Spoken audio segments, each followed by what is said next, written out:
تەماشەوانێن هێژا دەم باش.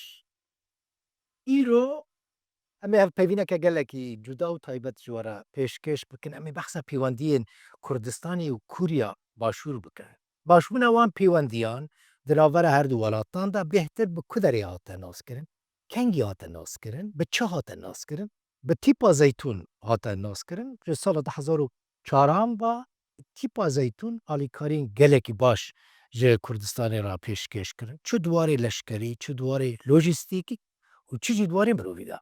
Yani heta bi vekirina konsulxaneya Kureya Başûr ew pêwendî êdî roj bi roj baştir. Niha di dilê her Kurdekî de hezkirina xelkê Kuriya Başûr heye. Konsilê Giştiyê wî welatî Konsilê Giştiyê Kuriya Başûr li Herêma Kurdistanê Sêrçûlîm mîvanê min e. Kêr hatî? Beyanî baş. Beyanî baş, Kakdara. Çawa eyvayê Birêzlîm başî. بەڵێ بەڕاستی لێرە لە هەولێر چێژ لە ژیانی کوردستان وەردەگرم. هەموو ڕۆژێک شتی نوێ لەم هەرێمە دەبینم. هەر بۆیە زۆر دڵخۆشم کە لێرەم. سوپاس. Kêfxweş dibim tu dibî mîvanê min li jor dema ku em ji odeya Rêveberê Giştiyê Rûdawê daketin li Alsesorê de hevaleke me dihat me got were. Birêzlîm got were bi Kûrî jî were. Aynî tişt e yanî were.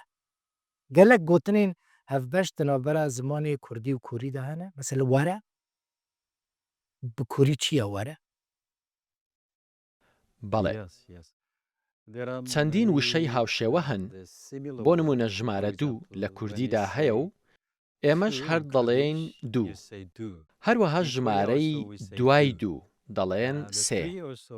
ئێمەش لە کۆریا هەر 3 دەڵێن. پاشان وەرە وەرە. وەرە. لە کۆریشدا هەماشتا. ئێوە لە کوردیدا وشەی پەلەپەل بەکاردەهێنن، ئێمەش وشەی پەڵی پەڵی بەکاردەهێنین کە لە دەربڕیندا نزیکن. Bilezîne yanî bilezîne. Tu li Kurdistanê gelekî gerê te kes dîtin Kurd dîtin ku bi Kûrî biaxivin? بەڵێ بەڵێ زۆر کورد هەن کە وشەی کۆری دەزانن. ژمارەیەکی زۆر کەسیش کاتێک لێم نزیک دەبنەوە وشەکانی وەک ئانگیۆ هەسەیۆ، کەمسە هەمیدا، سارانگیۆ بەکاردێنن. ئەمانە هەمویان وشەی کۆرین کە خەڵکی کورد دەیانەوێت بەکاریان بێنێت. ئانگیۆ هەسەیۆ Annyeonghaseyo means beyanî baş. How are you? کەمسە هەمیدا 감사합니다 is zor spas. سارانگیۆ واتە 사랑해요 is means avin. You know avin. Ha evîn hezkirin. بەڵێ خۆشەویستی. Love. هەر بۆیە زۆر کەس وشەی کۆری بەباشی بەکاردێنن. سەرەتا کە هاتم سەرسام بووم. Tu pê heseyê ku Kurd ji we hez dikin? Ji xelkê Kûriya Başûr hez dikin? بەڵێ بەڵێ بەڵێ هەست بۆ دەکەم. ئێوە بەمە دەڵێن میوان دۆستی. خەڵکێکی زۆر لە جیهان زۆر کات دەڵێن خانمان لە پێشن Ladies First. بەڵام هێندەی من تێبینیم کردبێت خەڵکی کورد دەڵێن میوان لە پێشە. ئەوان میوانداری زۆر باشی میوانەکانیان دەکەن و ئەوەش شتێکی سەرنجڕاکێشە. میوانداری کورد بەم شێوەیە. Kurd mîvanperwerin. Cejna Krîsmas nêzik dibe Birêzlîm. Cejna herî mezin li Kûriya Başûr çi ye? ئێمە لە کۆریا دوو وەرزی سەرەکی پشومان هەیە.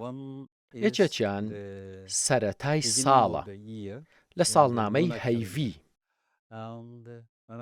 هەروەها ئەوەی دیکە وەک جەژنی سوپاسگوزاری وڵاتانی ڕۆژئاوایە کە ناوی چوسۆکە. چوسۆک لە وەرزی پاییزدایە و تێیدا سوپاسی خوا دەکەین لە بەرامبەر ئەو بەرهەم و میوەیەی پێمان دەبەخشێت. هەر بۆیە ئەمانە دوو پشووی سەرەکین لە وڵاتی کۆریا.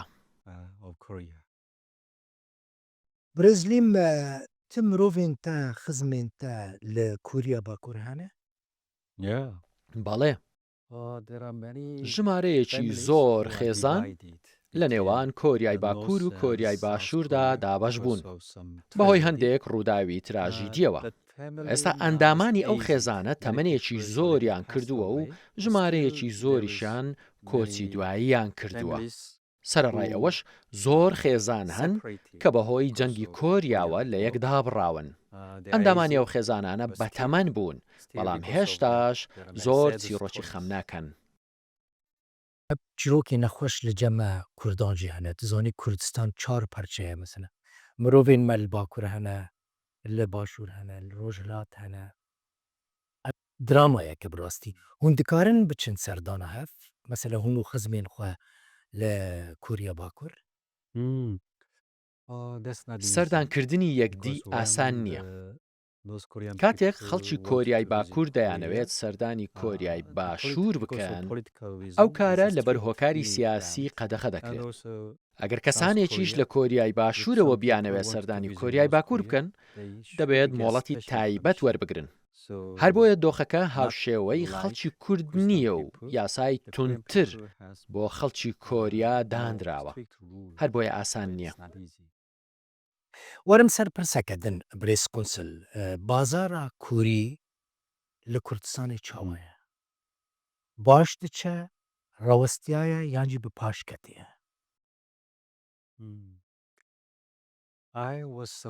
کاتێک گەیشتمە کوردستان سەرسام بووم. زۆر کەس هەن کۆریایان خۆش دەوێ. هەر بۆیە پرسیاری زۆر لە هاوڵاتی کورد دەکەم. کۆریا چۆن دەناسن؟ ئەوان دووشت بە من دەڵێن. یەکەم یەکەی زەیتون، چونکە یەکەی زەیتون وەک دۆستێک کاری زۆری بۆ خەڵکی کورد کردووە. دووەم درامای کۆری. خەڵکێکی زۆر لە ڕێگەی تەلەڤیزیۆنەوە سەیری درامای کۆریان کردووە و ئاشنای کۆریا بوون. لەبەر ئەم دیاردەیە کەسانێکی زۆر حەزیان لە بەرهەمی کۆریە. هەر بۆیە بازاڕەکە بۆ بەرهەمی کۆری گونجاوە. لەوانەیە لەبەر ئەوە بێت کە ئامێری کارەبایی ئۆتۆمبیل کوتاڵ و کەرەستەی جوانکاری کۆری بەکاردێنن. شتی زۆر باش لە بازاڕەکاندا دەبینم.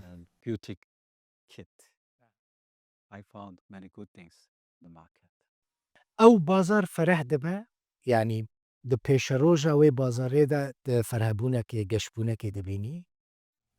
مەبەستت بازاڕی بەرهەمی کۆریایە؟ بەێ بەرهەمین کووری. چاوم بە هەندێک بازرگانی کۆری کەوتووە. لە نێویاندا ئەوانەی لە بواری ئامێرە ئەلکترۆنیەکان و ئۆتۆمبیلدا بازرگانی دەکەن. پرسی فراوانبوونی بازاڕی بەرهەمەکانی کۆریا لە بوارێکەوە بۆ بوارێکی دیکە دەگۆڕێ. بەڵام بەرهەمە کۆریەکان لە بازاڕی هەرێمی کوردستان هێشتا زۆرن. واتە لە بەرهەمێکەوە بۆ بەرهەمێکی دیکە دەگۆڕێ. بەڵام ئەوەی من تێبینیم کردووە ئەوەیە لە نێو بازاردا نێوبانجی زیاتریان پەیدا کردووە و هێشتا بە نێوبانگن. وەکە کۆنسولێ گشتی وەکە کۆنسولخانەیە کوریا باشوور لە هەولێرێ استراتەژیەکەوەیە دەمدرێژ هەیەش بوو پەیوەندیان لەگەل هەرێما کوردستانی؟ مەسەلەن هون دفکرن چ پرۆژەیان چێ بکەن لەگەل کوردستانی؟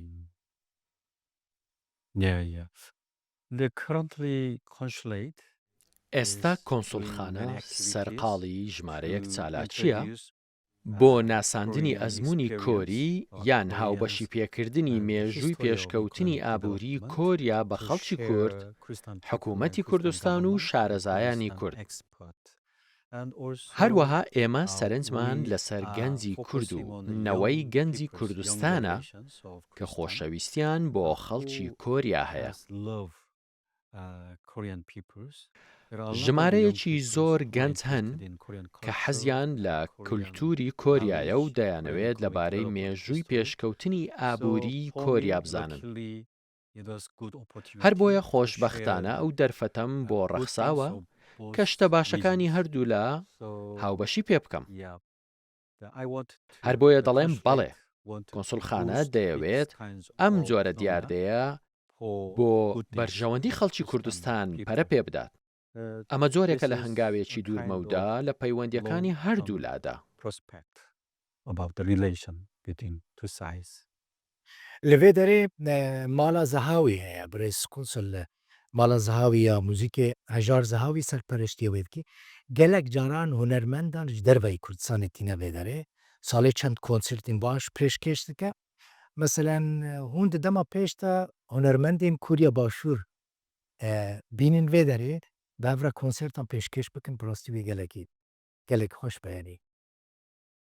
Kêmanî dibe pireke baş di navbera dwarê kulturî û hunerî de di navbera Kurdistanê û Kuriya Başûr de. Yeah, that's a very good idea because بەڵێ ئەمە بیرۆکەیەکی زۆر باشە چونکە بەم دواییانە کاتێک سەردانی هەندێک ناوچەی کوردستانم کرد جگە لە هەولێر بۆم ڕوون بووەوە کە خەڵکێکی زۆر ئاشنای کولتوری کۆرین هەر بۆیە هەوڵ دەدەن هەندێک تێکەڵەی کولتوری کۆریا ببن. بۆ نمونە ساڵی ڕابردوو چالاکیەکمان هەبوو کە تێیدا هەندێک وڵاتی کوردستان هەوڵیاندا دەف کە ئامێرێکی میوزیکی کوردیە لەگەڵ تەپڵی کۆری بەکاربێنن واتە پێکەوە ئامێری میوزیکیان ژەنی. هەروەها زۆر هاوڵاتی کوردستان کە جلوبەرگ دەدورن گۆڕانکاری لە جلوبەرگی کەلەپوری کۆریدا دەکەن و دەیکەنە جلوبەرگی کوردی واتە ئەم دوو جۆرە جلوبەرگە بە یەک دیزاین تێکەڵ دەکەن. بەم دواییە جلی وەهام بینیوە کە زۆر جوان بوون. هەر بۆیە ژمارەیەکی زۆر لە هاوڵاتیانی زیرەکی کوردستان دەستیان بە تێکەڵکردنی کولتوری هەردوولا کردووە. کولتوری کۆری و کولتوری کوردستان وەک یەکن. هەر بۆیە دەکرێت پێکەوە تێکەڵ بکرێن. من ئەوە وەک بەڵگەیەک دەبینم واتە بیرۆکەیەکی باشە.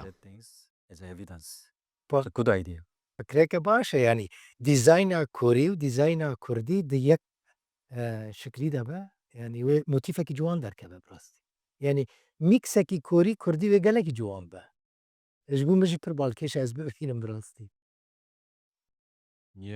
بەڵێ بەڵێ چونکە کورد مێژوویەکی زۆر دێرینی هەیە و ئەم کولتورەی ئێستاتان لە پڕێکدا دروست نەبووە بەڵکو مێژوویەکی هەیە هەروەها فەلسەفەیەکی هەیە. کۆریاش ئەزمموی هەیە و لە مێژە توانیویەتی مانەوەی خۆی بپارێزێت. هەر بۆیە هەندێک بواری هاوبەش لە نێوان هەردوو کولتورەکەدا هەن نەوەی نوێ دەتوانن شتێکی نوێ لە هەردوو کولتور دروست بکەن. بێگومان ئەو بەرهەمە دروست کراوە پێشوازی زۆری لێ دەکرێت. پێم وایە بیرۆکەیەکی باشە ئەگەر ئەم کولتورانە تێکەڵ بکرێن. برێزلیم بەرینا me behsa tîpa zeytûn kir. Me got Kurdan biriya tîpa zeytûn xelkê Kuriya Başûr nas kirin û jê hez kirin. Hûn nafikirin meselen hinek ji wan leşkerên tîpa zeytûn ku sala 2034 li vê derê bûn careke din bi serdan bînin Kurdistanê cihê ku lêbûn bibînin? بەڵێ بەڵێ ئەوە بیرۆکەیەکی زۆر باش. بۆچی پێم وایە بیرۆکەیەکی باشە؟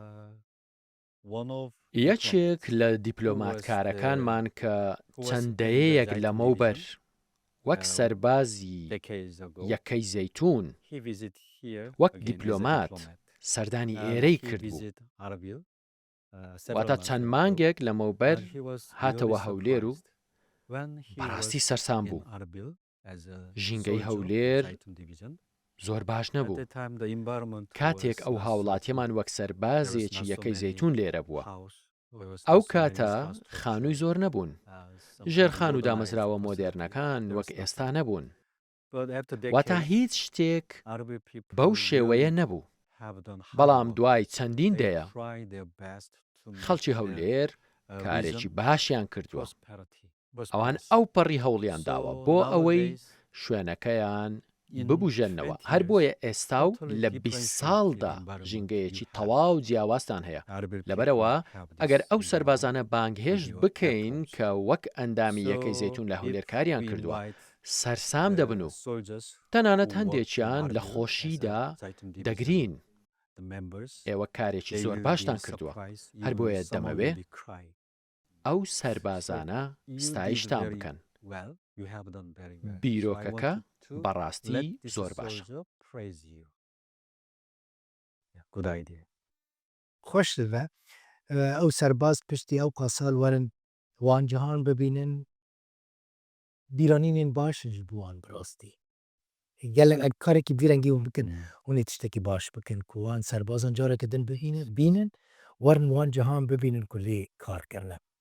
Birêz Qunsil tiştekî din hat bîra min yanî em vê hevpeyvînê çê dikin xwendekarên Rojavayê Kurdistanê yan jî xwendekarên Kurd hatin bîra min.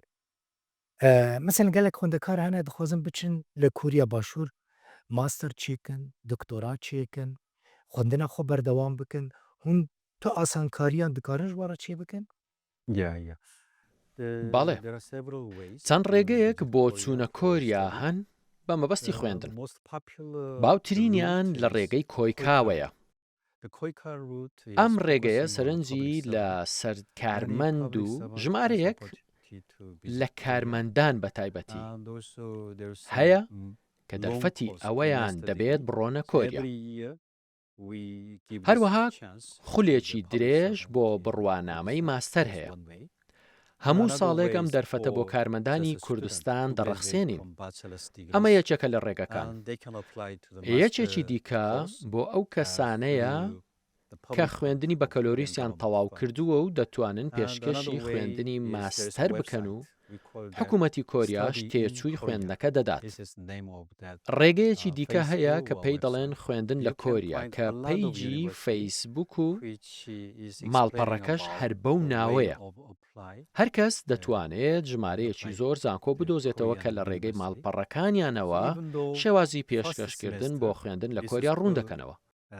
جار هەیە و زانکۆیانە لە وەرزی یەکەمی خوێندندا زەمالە دەدەن و جاری واش هەیە نایدەن. بەڵام نیگەران مەبن. ئەگەر لە وەرزی یەکەمی خوێندندا زەمالەتان وەرنەگرت ئەوە بزانن کە سیستەمی کۆریا هاندەری خوێندکارانە بۆ ئەوەی باش بخوێنن و خۆیان ماندوو بکەن. هەر بۆیە ئەگەر باش بخوێنن ئەوە دەتوانن زەمالە لە زانکۆکە بەدەست بهێنن.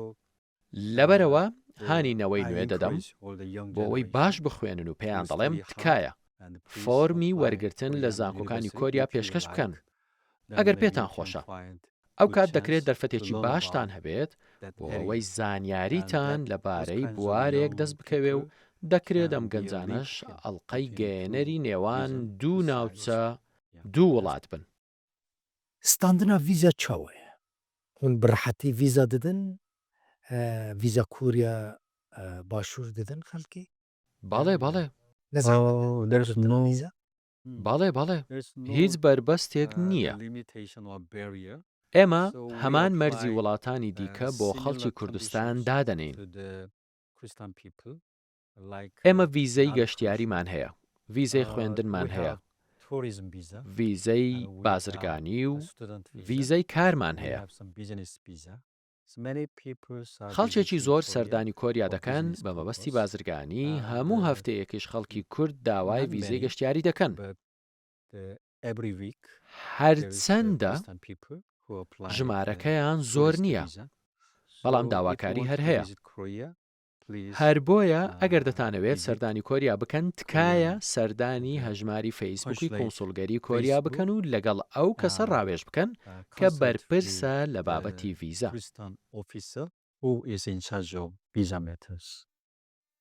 Tiştekî din meselen kesên ku pasaportên wan nayê raqîbin meselen pasaport Sûrî be wek nimûne dikare li vê derê li konsilxaneyê vîza Kuriya Başûr bistîne?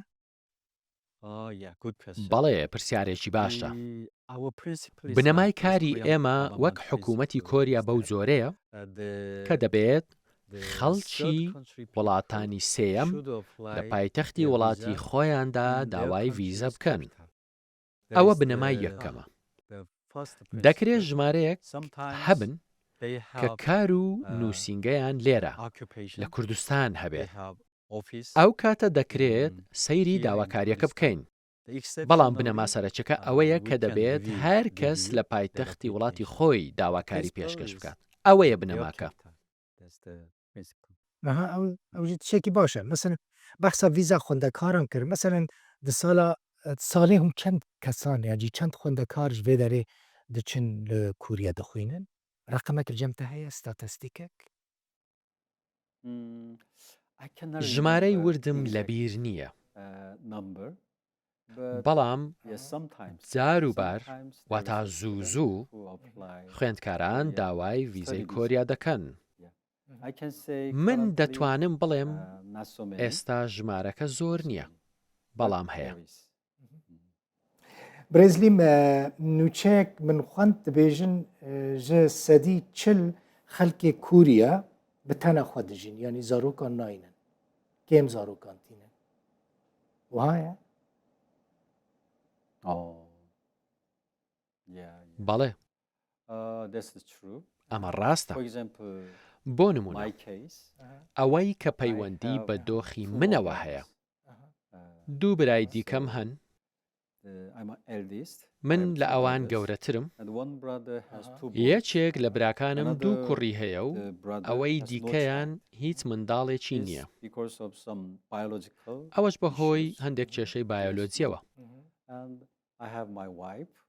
ژیانی هاوژینیم پێکهێناوە، هاوژینەکەم یەک برا و یەک خوشکی هەیە، برای هاوژینەکەم دوو خوشکی هەیە و خوشکەکەیشی هیچ منداڵی نییە بەهۆی کێشەی بایۆلۆجیەوە.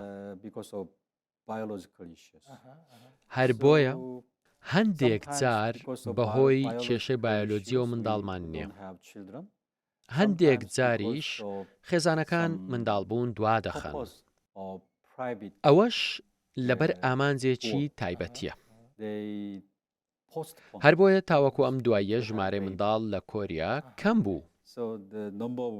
بەڵام لەم ساڵەوە پێچەوانە بووەتەوە. واتە لە ساڵی 2025ەوە ژمارەی منداڵان دەستی بە زیادبوون کردووە. بەڵام تاوەکو ساڵی ڕابردوو ساڵ لە دوای ساڵ ژمارەی منداڵ کەمتر دەبووەوە. هەر بۆیە ئەمە لە ساڵی 2025دا خاڵی وەرچەرخانە. هەر وڵاتێک دخوازە نفوساوێ زێدە ببە. مەسەلا کووریا باشوور حەز ناکێ نفوساوێ زێدە ببە بلند ببە. هەر وەکو باسم کرد ژمارەکە تاوەکو پار لە کەمبووندا بوو. بەڵام لەم ساڵەوە ژمارەی دانیشتوان دەستی بە زیادبوون کردووە. مەسەلا کووریا باشوور نفوساوێ نەزێدە ینی نافکرێک و نفوسا خوا زێدە بکە ینی زارۆکان کێم تینە ئەڤ نابە سەبەب کۆ نفوسا کووریا باشوور یان کێم ببە یان ژی وەکە خۆ بمینە. هون نافکردن یعنی هون نابێژن کووریا باشوور جی وەکە وڵاتێن دن مەسەلەن هەژمارە وێ زێدە بە 100 ملیۆن با وەکە نمونە. بەڵێ بە دڵنیاییەوە حکوومەتی کۆریای باشوور زۆر باشە. نمونەیەکی باشەیە. حکوومەت بودجەیەکی زۆری بۆ زیادبوونی ژمارەی دانیشتوان تەرخان کردووە. ئەوەش بەهۆی کەمبوونەوەی دانیشتوان. هەر بۆیە هەڵسەنگاندن بۆ دۆخەکە کراوە. ئەگەر لە هەندێک ناوچەدا یەک منداڵت هەبێت ئەو کاتە بەڕێوەبەرایەتی ئەو ناوچەیە پارەیەکی زۆر بۆ ئەو منداڵە تەرخان دەکات. لەبەرەوە ئەو منداڵە لە ژیانیدا تاوەکو دەگاتە قۆناغی بەتەمەن بوون نزیکەی 100 ملیۆن دیناری بۆ تەرخان دەکرێت. ئەو کەسە دەتوانێت سوود لەو پارەیە وەربگرێت بۆ ئەوەی باش بژیت. هەر بۆیە پێمان وایە کەمبوونەوەی ژمارەی دانیشتوان پرسێکی زۆر هەستیارە. لەسەرەو بنچینەیەش حکوومەت دەستی کردووە بە خەرجکردنی پارەیەکی زۆر بۆ ئەو خێزانانەی منداڵیان هەیە کەواتە ئێستا خاڵی وەرچەرخانەکە هەیە. پەیوەندی تەلگەل کوردان باش ئەس دەبینم دشۆپینم سەردانێن تە دچیتەی دوان دەبینی ئەو تە دەبینن خواردنە هەری خۆش یا کوردی بووتە چ خواردنە؟ بە دڵنیاییەوە دۆڵمە. دۆڵمەی پیاز بە سڵقەوە. دەزانی سڵق چییە؟ بەڵێ بەڵێ تامە. هەر کاتێک سەردانی شوێنێک دەکەم بە خواردنی دۆڵمە دەست پێ دەکەم و دواتریش کاتێک پرسیاری خواردنەوەم لێ دەکەن هەمیشە دەڵێم ماستاوی ئایران.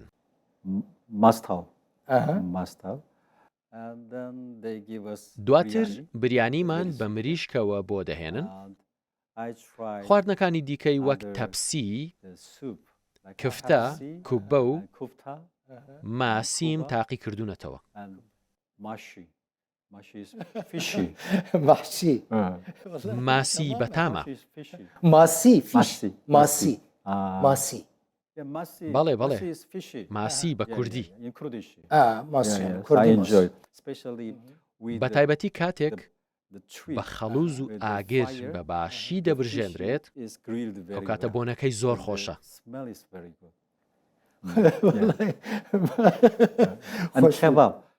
هەروەها کەبابیش بەتامە. هەفتەیەک لەمەوبەر چوومە ناوچەی هەورامان. کەبابی هەورامان زۆر خۆش بوو. هەورامان خۆش هەورامان گەلێکی خۆشە زۆر خۆشە.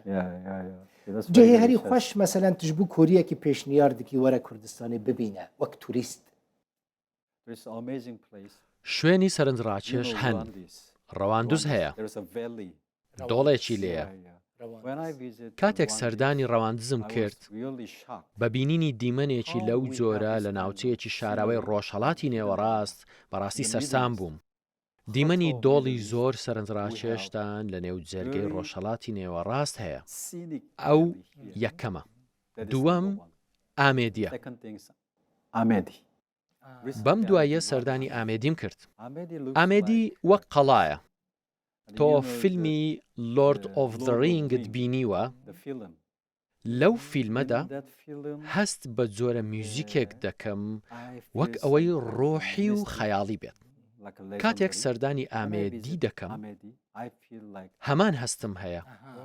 ئامێدی وەک شوێنێکی بەرهەمهێنانی فیلمی لۆرد ئۆف دە ڕینگ وایە. هەر بۆیە ئەگەر ئامێدی بکەیتە باگراوندی هەندێک جۆرە فیلم، ئەوە وەک میوزیکی پۆپی کۆری دەبێت. وڵی تا خۆرنە هەری خۆشیە کوردی خۆریە تا جێهەیە هەری خۆشیە کوردستانیژی دیتیە بشانسی برێز قۆنسل شانسی تەگەلێک. من کەسێکی بەبەختم. بەڵێ زۆر سپاس. ئای خوایە سپاست دەکەم. مجبیر کرد ئەس پرس بکەم تشتێکی کورد بە کورتی. مثلەن دڤان دەمین داوێدا ئۆتۆمبیلین چینی بازار حکومکردە. هون جوەیەکێ نەبخە من هون نافکردن کۆ دەربەیەک لە ئۆتۆمبیلین کووری دخە هاتنە ئۆتۆمبیلین چینی وەرزانجی. بەڵێ من نمونەیەکت بۆ دێنمەوە. ئابووری بەم شێوەیە. مۆبایلی سامسونگ هەیە و مۆبایلی ئەپڵیش هەیە. هەندێک کەس مۆبایلی ئەپڵ بەکاردێنێت و هەندێکیش مۆبایلی سامسونگ. من وەک کۆنسڵی کۆریا دڵخۆش دەبم ئەگەر ئێوە مۆبایلی سامسونگ زیاتر لە مۆبایلی ئەپڵ بکڕن. بەڵام ئابووری بەو شێوەیە نییە. تەنانەت نێوەوەی مۆبایلی ئەپڵ نزیکەی 120 تاوەکو 130 لەلایەن سامسونگەوە دروستکراوە. واتە سامسونگ بەشێکی بەرچاوی پێکاتێ مۆبایلی ئەپڵ بەرهەم دەهێنێت. هەروەها شاشەکەی لەلایەن کۆمپانیایەکی ئەمریکیەوە دروست دەکرێت. بەڵام ئەو کۆمپانیایە کەرەستەی کۆری بۆ دروستکردنی شاشەکە بەکاردەهێنێت. جا ئابووری ئەمەیە. وێڕای ئەوەی لە بازاردا ڕکابەری یەکدی دەکەین، لە پشتەوە پێکەوە کار دەکەین و هاوکاری یەکدی دەکەین. بۆیە من خەڵکی کوردستان هان دەدەم میوزیکی پۆپی کۆری کەیپۆپ بەرهەم بهێنن. هەموو کەسێک لە پۆپی کۆری تێدەگات. ئێستا تەنانەت لە ئەمریکاش کەیپۆپ بەرهەم دەهێنرێت. بۆ نمونە باندی کەیپۆپی دیمن هانترز هەیە. هەرچەندە لە ئەمریکان، بەڵام بەرهەمی کۆریان هەیە. بەم شێوەیە خەڵکی کوردستانیش دەتوانن کەیپۆپ لێرە بەرهەم بهێنن. من حەزم لە ئابووریە. هەموو کەسێک بە ڕۆڵی خۆی هەڵدەستێت. بازار هەمیشە دادپەروەرانەیە. ئەگەر کەسێک کارێکی زۆر باش بکات، پێویستە پاداشتی خۆی وەربگرێتەوە. بۆیە هیواخوازم ئۆتۆمبیلە کۆریەکانیش باشترین کار بکەن. برێز کۆنسل دەبخوا سامسونگ بکارتینی یاژی ئاپل؟ من مۆبایلی سامسونگم هەیە بەڵێ چونکە لە سیستمی ئەندروید ڕاهاتووم بۆیە هەموو جارێک مۆبایلی سامسونگ دەکڕم. باشە کێبخۆش بووم هەفپەیوینێکە باش بوو تەماشەبانی هێژا سپاس بووەژی و تەماشا کرد میوانی من کۆنسلێ گشتیە کوریا باشوور بوو لە هەرێما کوردستانی سنچۆل لیم حتا هەفپەیوینەکە دن بمینێت خۆشی دەبوو.